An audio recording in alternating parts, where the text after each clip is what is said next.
Hilda Mantibia Boy, President of the Pediatric Society of Ghana. We also have Dr. Titus Bayo on the line. He's a member of Parliament's Health Committee, and for years he's been a specialist working on all sorts of cases. And we also have Mr. Emmanuel Nkrumah, Head of Cosmetics at the FDA, and I believe Mr. Emmanuel Nkrumah is also a dermatologist. They are joining us on the show. Good morning, ladies and gentlemen. Good morning, to those in the studio and to the listeners as well. Let me start with Dr. Hilda Mantibia Boy. You are the president of the Pediatric Society. In your practice, how widespread is this issue of bleached babies? So I'll just generalize to the children in particular. Unfortunately, I do not have data for the bleaching of babies, as in like the newborns or who mothers have taken medications to bleach them. But in our practice, so anecdotally, let's say about 2 out of 10 children who come into the consulting room, then it could be more, often show signs that they are being bleached or parents are using a skin lightening agent or product on their skin. 2 out of 10 children that come to your consulting rooms. In the outpatient setting. And so this is anecdotal. It could be more. And depending on the area or which facility these children are being seen, the numbers could be more. We will need research or data like specifically collected to know the exact figures. But from practice, this is what I have seen. Are we seeing these more in the rural areas or the urban areas? So it will be good to have actual like research data that has been collected. But again, when we have done outreaches in rural communities, we have seen that there too, children are being bleached or skin lightening products are being used on the children. But to be able to say on authority, we will need actual data. And it's difficult to compare to say whether it's more there or here without this data. When you engage the mothers, what reasons do they give you for bleaching their babies? Typically, in our communities, you have people who are fair skin being preferred in a way. They tend to be on the billboards. They tend to get more opportunities or get favored and look prettier in the eyes of many people. So parents then want their children to also become fair. And often they are bleaching themselves because they prefer their fair skin color. And these are some of the reasons why they bleach their children, often not being aware of the harmful effects that the skin bleaching can cause, especially for the children. Now, I know that pregnant women come for antenatal, and some when they are done, they come for postnatal sessions as well. Do we include some of this education in engaging expectant mothers and nursing mothers and mothers in general to know the effects of this? When we have the opportunity to, so there have been a number of educational sessions on television and radio on the skin bleaching, the harmful effects. At the postnatal visits or when they come to see us, especially when we see signs, we educate the mothers. And also some of the talks during the OPD, when the parents or mothers are waiting for the children to be seen, we also do educate as like general education on skin bleaching and why they shouldn't bleach the children. For the antenatal bit, the obstetrician gynecologist will be the best to speak to this, although I suspect that they also touch on it during the antenatal care. Let me talk to Dr. Mr. Emmanuel Nkrumah, Head of Cosmetics at the FDA. You are a dermatologist, so you also understand this issue deeply. I know that in 2017 we banned some of these products. In fact, almost all these bleaching agents, we banned them. But why do we still have them in our system? Why do people still have access to these banned products? Okay. Hello. Thank you very much. Hello, can you hear me? Yes, Mr. Nkrumah, we can hear you. Okay, Please go ahead. thank you very much. For clarity, I'm not a dermatologist. I'm a regulatory officer with the FDA. Oh, thank you. Thank you But for that I'm correction. part of the dermatology, a member of the Dermatology Association of Ghana. Okay. Okay. Now, thank you for the opportunity. The FDA, through its activity and continuous education, monitoring, chance on best information in 2016, it was also part of the reason why we needed to place emphasis on the fact that hydroquinone is not a cosmetic product and it's not permitted to be used as such. So we placed the emphasis on that, did a lot of public education, and it was through the public education that we got the information from people in the rural areas and even the urban areas that people have taken up the habit of bleaching their children. And so the question was, why are you bleaching? Some people say that it's the cream you use. We know it's for that purpose, and we also use it for our children. Mr. Nkrumah, there's a bit of noise in your background. I don't know whether you're on the road or not. If you can get into a Yes, quieter I'm place on for the us. road. Okay. Let me park. Okay.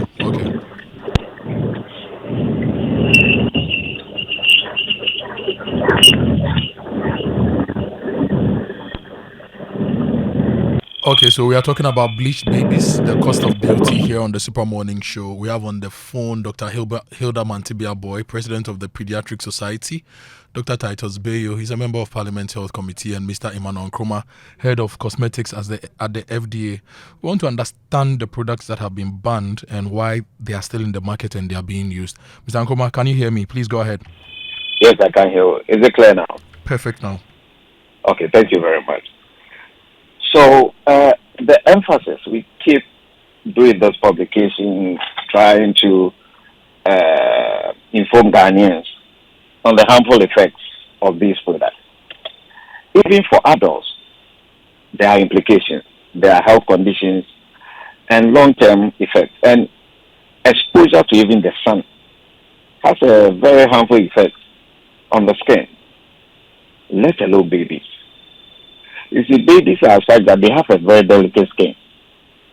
And even products, you see, there are various product categories purposely made for babies. Skincare products, creams, lotions, hair cleansing, body cleansing, and all that.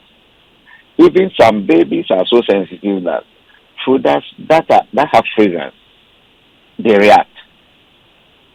Let alone a harmful ingredient like hydroquinone. And some of these products, the hydroquinone is not even 2%. It's more, 3%, 4%, or even more. And the unfortunate thing is, people are smuggling these products into the country, not using the approved system, approved routes, just because of social trending and also issues about style. Mr. Nkrumah, we have a very bad line to you. What we are going to do is that we'll go for a break. When we come back, we'll bring the three of you back on the line to talk about this. So far, you are telling us that even though these products are banned, people still smuggle them into the country. How do we work together to stop this smuggling? How do we close all the routes that people smuggle these products, people used to smuggle these products? And then Dr. Titus Bayo, we want to also talk to you about your experience and how now, as a member of Parliament Health Committee, we can use the power of the state in a much more effective way to stop this problem from spreading further. Yes, we heard you in the documentary talking about all the challenges and the reasons why some mothers do this. Please shed some more lights on this for us. In fact, let me share a personal story before I even share that of my clients that I've encountered. My 4-year-old son, we were driving from church. He saw a billboard and his countenance fell. And he became sad. And this was his own school billboard. And the rest of us were excited. Then she confided in her mom that he usually sits in front. And on the day they were coming to take that picture for the billboard, he was relocated to the back, and the fairer kids in the class brought to the front, and a picture taken to be used for the billboard. This got to him so badly that we had to change the school. And this is how the society perceives fair-lighted, or light-colored skin people. They moved your son from the front row to the back. Exactly. Take a photo of fair-colored children to advertise the school. To advertise the school. So this is not something that affects people who are not literate or educated. It got so bad. I mean, myself and my wife had to work on this boy's mindset, because if the mother can get him a cream so that he will also be fair. So you see the society we created. I had a patient who was married to a Caucasian, or in a partnership with a Caucasian, delivered the baby. Baby is very dark. Then the mother asked me whether the baby will grow, will get fairer as the baby grows. And I said I couldn't guarantee that. The next time I saw her, she had started bleaching the baby. I had to counsel her, refer her to a psychologist. So these are some of the factors driving this. And following on the documentary, I'm not sure it's exactly ignorance, because it looks like a lot of people know that there are some side effects. But we have to look at the societal driving. Of course, if you are the only dark person among fair people, you stand out. So in the Caucasian populations, people are trying to get darker. And in our populations, the fair people stand out, giving more opportunities, as alluded to by Dr. Mantibia, and therefore more people want to get fair. But people must be mindful of the medical consequences. Now, Dr. Bayo, so you just said that most of these mothers are aware that it's bad and that they know the impact and the effects of this, but they still go ahead to do that. Is that not criminal? Is that not child cruelty or whatever the lawyers would call it? If you know that you're applying a harmful chemical on your child and it's going to affect the well-being of the child, but you go ahead to apply that, can we not arrest these mothers and deal with them as per the law? Or there's no law that protects children in this case? I think there are a lot of laws. The question is who enforces. And how do you even enforce? Because children who are less than 18 and not capable of making decisions on their own, when it comes to critical health decisions, the state owns them and must protect them. So if you take a decision that is harmful to your child, the state can go contrary to that and authorize other people to act local parentis and provide a safety net for that child.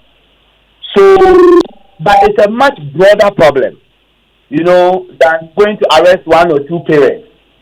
The drive in the society must be reduced. We must educate people, and we must also let them know the full spectrum. Some of them know that when their children grow or they may have problems with their skin, they are fairly aware that people who have bleached, when they get injuries, they struggle to heal. But whether they know that in children this can lead to growth restriction, the child may never obtain their full height potential.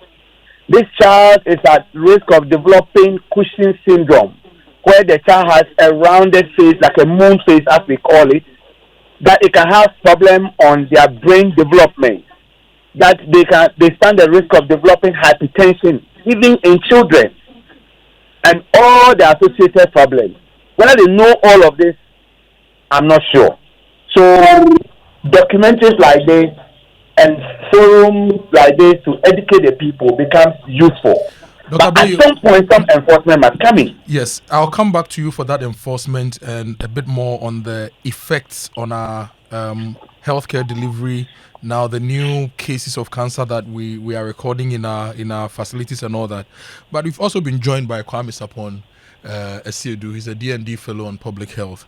And Kwame screaming in my WhatsApp, and I want to get his thoughts on the child cruelty bit, the criminal aspects of this practice, and how we can deal with it. And I'm happy that Dr. Bayo, you are here because you are also in Parliament. So you mentioned enforcement. We'll take Kwame's thoughts. And when we come back to you for the medical issues, you can also tell us how we can use the law better in dealing with this. Kwame, good morning. Welcome to the Super Morning Show. Good morning, Kojo. How are you? Kwame, I'm well. You're alive. Please, let's go. Kojo, things like this break my heart. You see, they break my heart because chlorine, and with this, I'm talking as a pharmaceutical chemist because that's another area I have specialty. Chlorine is carcinogenic. If you listen to the head from FDA, he was clear about it. Chlorine is carcinogenic. That means that it can predispose you to cancer. But more importantly, if you put someone in a non-ventilated room and you heat up chlorine, parazone, it yields chlorine.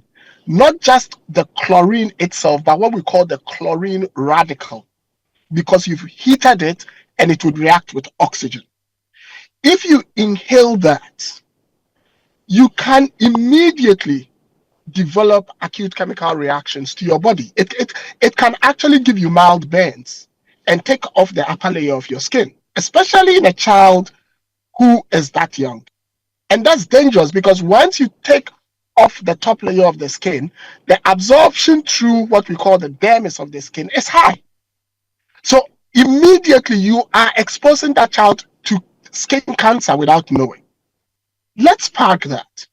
Then you are exposing the child's what you call breathing membranes, what we call the respiratory mucosa.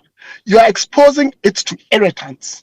So you are predisposing that child to early onset of asthma, and if they are lucky to grow long enough, to COPD, which is chronic obstructive pulmonary disease.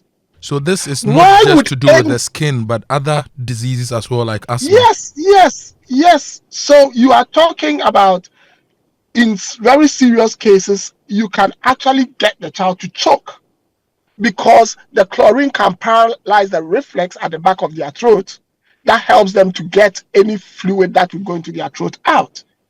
I mean, I'm looking at this and I'm asking myself, how do we even get here?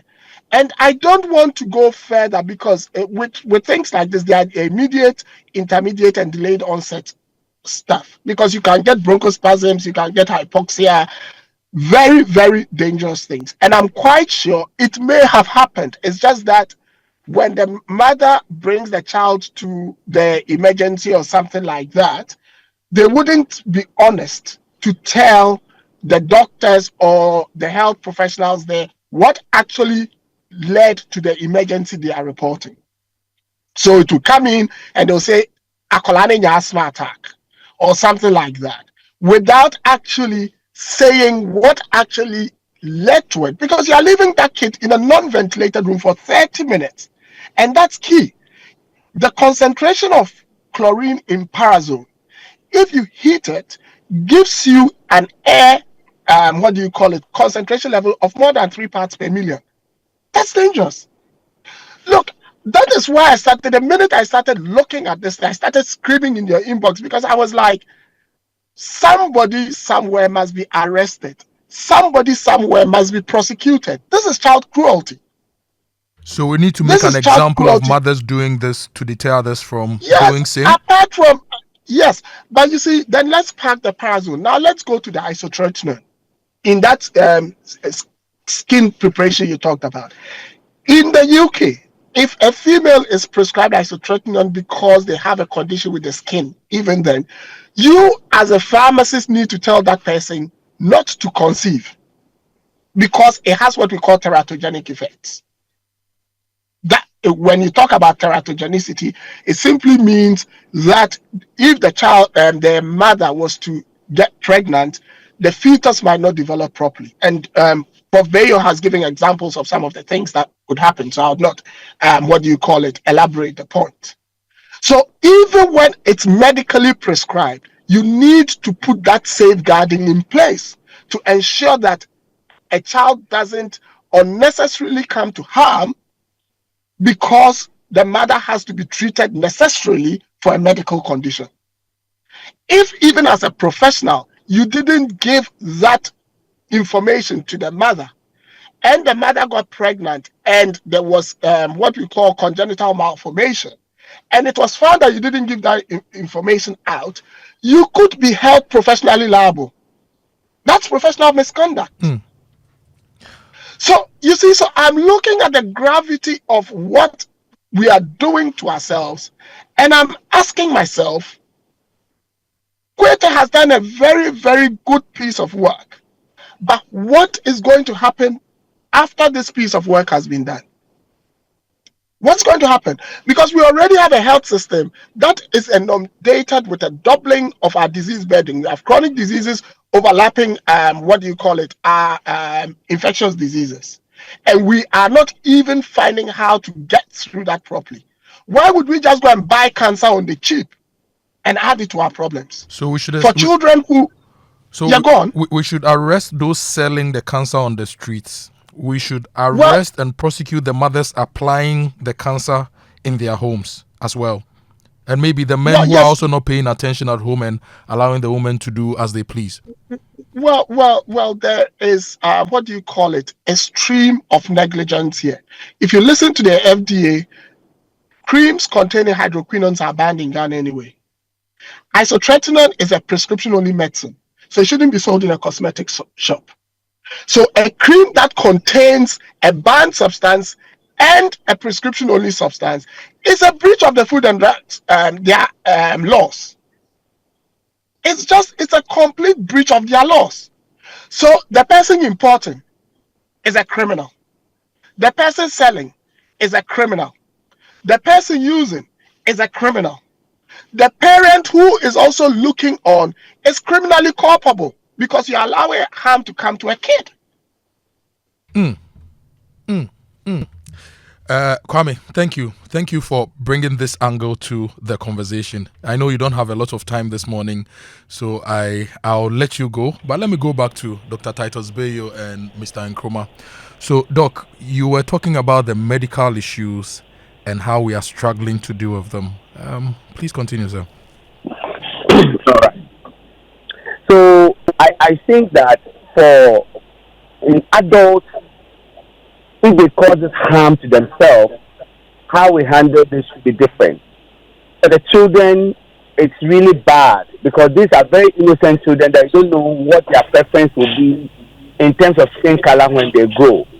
And so for the mother listening to us who is desirous of getting a fair child or fair colored child, for the father listening to us who has a certain custom-made baby in mind and has given birth to one that does not look like that, please know that whatever you are doing must be balanced with the following complications that you are exposing your child to. That child may not grow optimally, that child may have brain development challenge, that child may have water retention in their body, that child may have muscle wasting and therefore grow very lean, that child may develop hypertension, and hypertension we think is only in adults. You can have it in children. And imagine if you're hypertensive at that early age, how long do you live with it? With problems like kidney failure and the rest. So we must be mindful that, and the cancers, and the others that Kwame has just mentioned. So we must know the full scale effect of it. Now, if you ask of solutions, I think just like we are struggling with the opioids, in Ghana we have beautiful laws, but implementation becomes a challenge. And some of the laws themselves actually make their implementation challenging. So, for instance, if someone sets up a clinic that is supposed to be a beauty clinic, but not a medical facility, the person doesn't fall under HIPAA for regulation. So who regulates that clinic? And I think in the documentary, you heard Dr. Insiansari mention that he doubts that these are licensed professionals. That he doubts, and I also agree with him, because the licensed professionals are working under license, and that license can be seized if anyone should make that report. So if someone purports to be a doctor, a nurse, a registered practitioner, and is helping you with this, we should be able to get a person report, and the person is punished. But those who fall in between the lines, where the person is neither a herbal clinic to be regulated by the alternative medicine and traditional medical practice councils, and it's not neither an orthodox clinic, the person starts like a cosmetic shop and is selling all of this. How do we deal with that? Then it's the FDA that can come in. Do they have enough capacity to move around and arrest these people? Are Ghanaians willing to report? If you live in a compound house and your neighbor is bleaching a baby, and you've seen this to be able to report to the media, are you willing to report to the police? Are you willing to report to the FDA that someone is doing this harm with an unlicensed product? These are all questions we need to ask. But we must not forget as a nation that we are building up a certain disease burden, which may not manifest now, but in about 10 years, 15 years, you have kids whose brain development has not been optimal, therefore they are not able to pass exams and excel, and we have to rehabilitate and manage them. We have kids with chronic conditions, diabetes, hypertension in early adulthood, and how do we manage them? We have young people who have abused opioids, become dependent, and can no longer work. They are not productive, but are still burden on the society as adults. How will we manage this? So if the proportion of the population in this class becomes more, and they are not adding anything productively, but are depending on the few who work to keep them alive, are we prepared for that? Somebody must crack the whip now. Dr. Bayo, let me ask you this. Because we're talking about solutions, the mental health experts tell us that 1 in every 4 Ghanaians has some kind of mental disorder. Is part of this problem not mental? Even the societal pressure that you describe, is some of it not of mental health origins? This idea that you look at a child with dark skin and you see something wrong with that child, even when it's your own child, and you see something so wrong that you are pushed to basically slather your child's skin in cancer-causing chemicals to correct some perceived wrong. Is it not a mental disorder? Should the solution also not come from the mental health side of things? I agree with you, Kojo, perfectly that there is some bit of mental issues here. And you heard in my earlier submission that the mother who was worried and had started bleaching a unit has referred her to the clinical psychologist. So while these chemicals themselves can lead to mental issues can predispose someone to the tendency to use these things.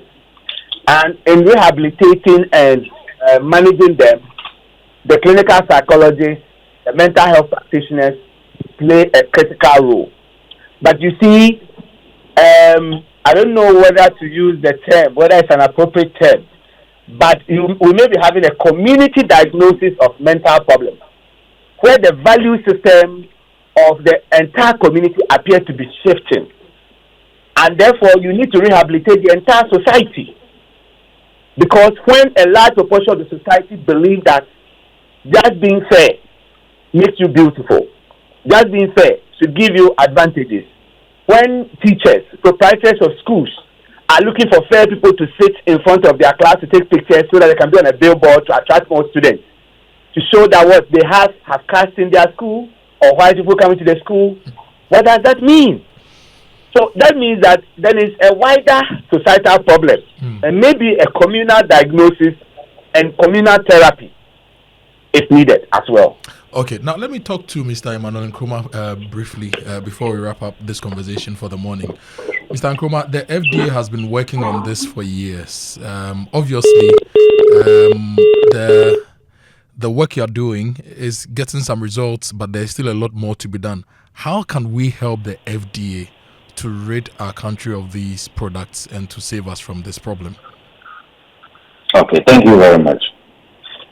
And my brother, anytime we talk about this topic, especially in relation to children, it gives me good bumps and chills. It is a very emotional topic to talk about. You see, the skin of children are thinner, more fragile, and less mature than adults. And this makes it more susceptible to irritation and environmental factors. You see, even the pigmentation is something that is still being developing. Now, it's scientifically proven that dark-skinned individuals in our tropic and in our part of the world is an advantage because of the effect of the sun. There is a pigment in the skin called melanin, and melanin prevents UV light from getting direct into the inner layers of the skin to give us that protection. And this protection, if it's removed, cancer is one of them, melanoma.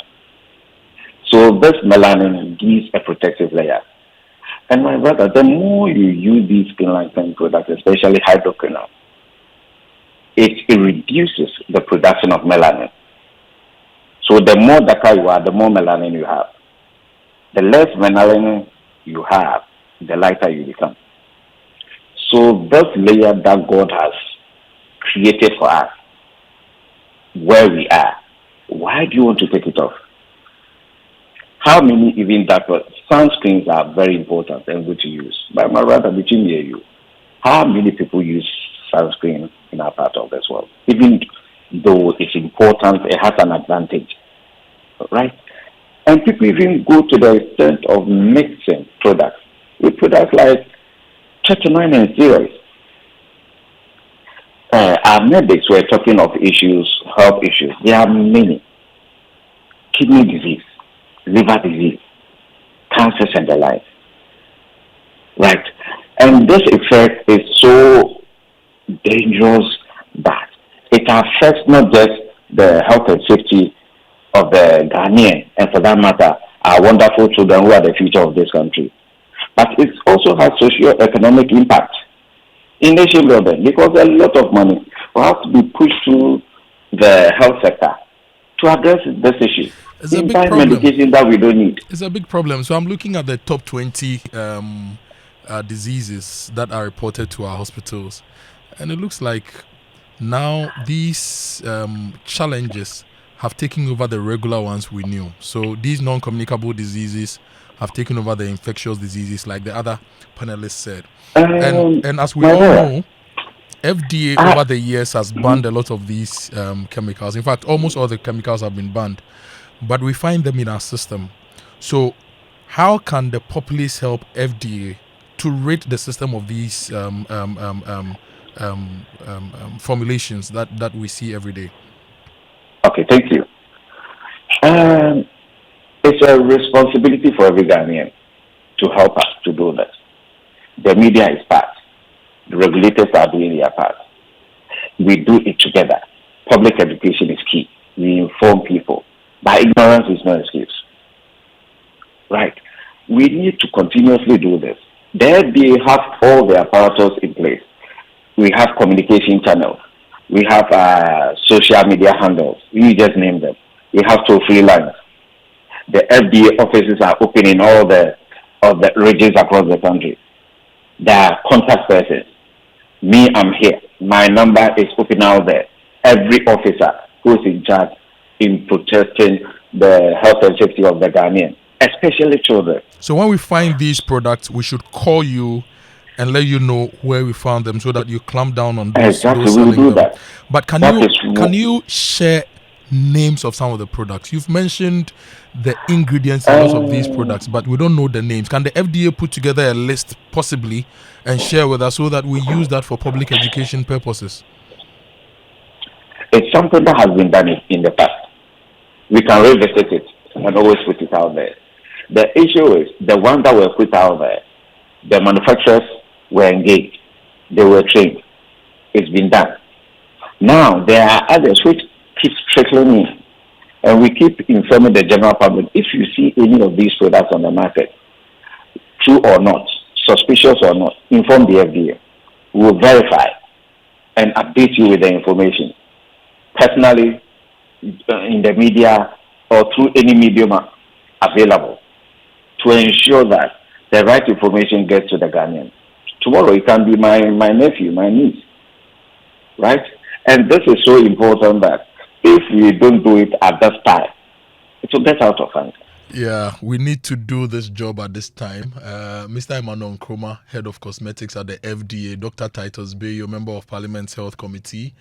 We're also joined by Dr. Hilda Mantibia Boy and Kwame Saponasiedu also joined us. Mr. Nkrumah especially will be coming to you. We want to understand the products that have been banned, what to look out for, so that together we can work to rid the system of these products to prevent this problem from happening. Thank you all so much for joining us this morning on the phone to discuss this issue.